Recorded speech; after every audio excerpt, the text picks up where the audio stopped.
Good morning. How we doing today? This is James Sweeney, aka SplitSuit. Welcome back to another video. And today we're going to start a new playlist and new series going through the Preflop strategy and range quiz. This is a quiz that we released a long while back, and I just checked it the other day. We had over 2,000 players respond to it, and I said now is a great time to hack it apart, show what other people would do in these situations, and see how your answers compare to those answers and also my own. So if you haven't taken this quiz yet, maybe pause this, start there, or leave a link in the description box. Once you've done that, we'll go through it, hack through it, and just for the record, all of these are done in couplets, which means the first part is going to be, here is the hand, what range do you think your opponent has? And then the second part is, okay, with that range in mind, here are some whole cards, now what would you do? So again, we're going to have some fun with this, hack through it. It'll be a little bit nerdy, as always with me, but hopefully you enjoy, and without further ado, let's get started.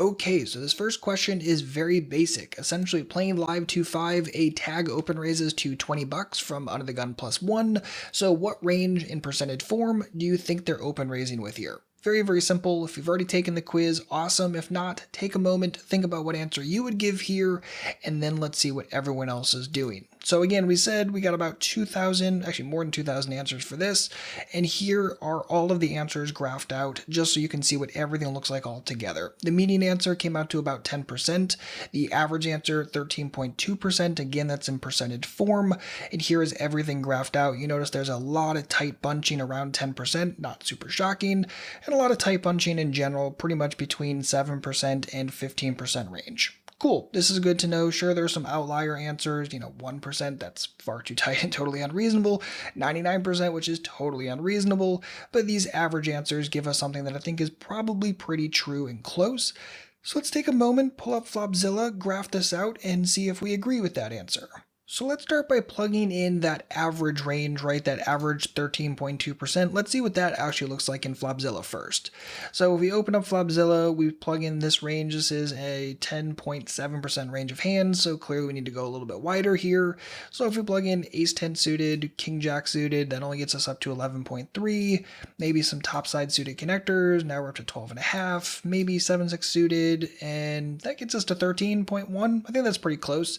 So I think this is what the average person was thinking about in terms of the tags opening range in this situation. So do you think they're opening this? Yeah, I think this is probably pretty darn close. I think my personal range would be a little bit tighter in this spot, probably something closer to just this, and even still there are some tags that Ace-Jack offsuit is probably pretty close for them, so I think about 10% would be what I would put in this situation. I don't think the average tag in a live environment from the first couple of spots is going to be opening topside suited connectors 100% of the time, so maybe I throw in a couple of them, maybe I weight them down ever so slightly, maybe that gets me up to an average of maybe 11%, but I don't think it's quite as much as 13, at least not from Under the Gun +1 in a full ring game. That's my personal assumption, but if your answers were somewhere around here, I think you're probably in the ballpark. If you were way, way wider or way, way tighter, I'd probably rethink the ranges you're assigning and probably go somewhere in this ballpark, again, specifically for a tag in a very early environment in a live game. Now this is only the first part of this question when we go back to the quiz. So once we have the range, we keep that in mind, but then we go to the second part, and this is what we're looking at here. So EP3 folds, MP1 calls, and we're sitting here in MP2 with Ace-4 suited. So at this point, keeping all the ranges in mind, what we thought the tag would open raise with, what you might think MP1 would call with, what would you do in this situation? Would you fold, would you call, or would you 3-bet? Let's start by looking at what everyone else said they would do in this situation. So about 40% of people said they would fold, about 35% of people said they would call, and about 24% of people said they would 3-bet here. So personally, my answer would probably be fold.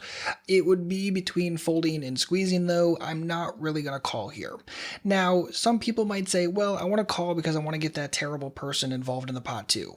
Cool, I totally get that, but you're going to be monkey in the middle, you're going to have a pretty bad SPR, and a hand like Ace-4 suited requires a deep SPR to really allow it to maximize, and that's before you consider how difficult it's going to be to play top pair Met Kicker, and of course a hand like Ace-4 is going to miss the flop a large chunk of the time too, and that's usually not going to be super great or super easy for you. So again, I don't really see calling doing too much. Calling also just leaves you a squeeze target for the solid lag in the big blind. That's not particularly great. So again, I don't see calling really doing much profitable stuff for us. So you could definitely consider squeezing, right? And then we could think about, okay, the tags range that we assigned a moment ago, if we squeeze, how do we think they're going to continue? Do they only continue with like jacks plus ace king?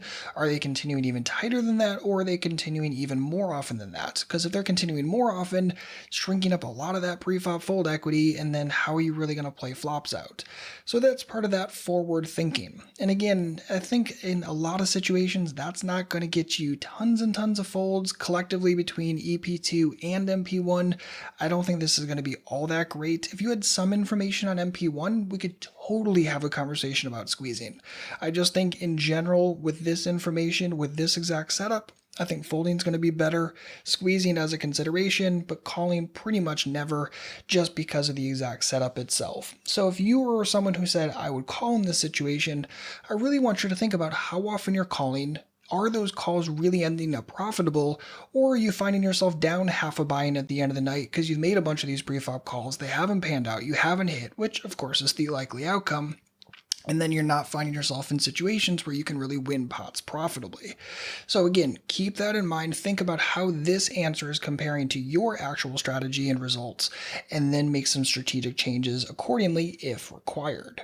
And that is going to wrap it up for this video. But remember, this is just part 1 of a 10-part series. We got lots more coming up shortly, so stay tuned.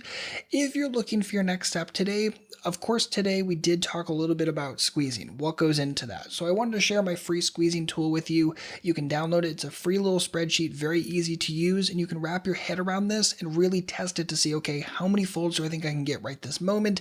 Is that good? Is that bad? And take it from there. I'll leave a link in the description box. It's available at redchippoker.com. Again, check it out if you're interested in looking at some of the more mathy stuff behind squeezing, because this is something that's a little unintuitive the first couple times you mess with it, but once you wrap your head around it, it's really, really helpful. So again, I'll see you back shortly with more parts of this series. If you have any comments or questions, please don't hesitate to let me know. Otherwise, as always, good luck out there and happy grinding.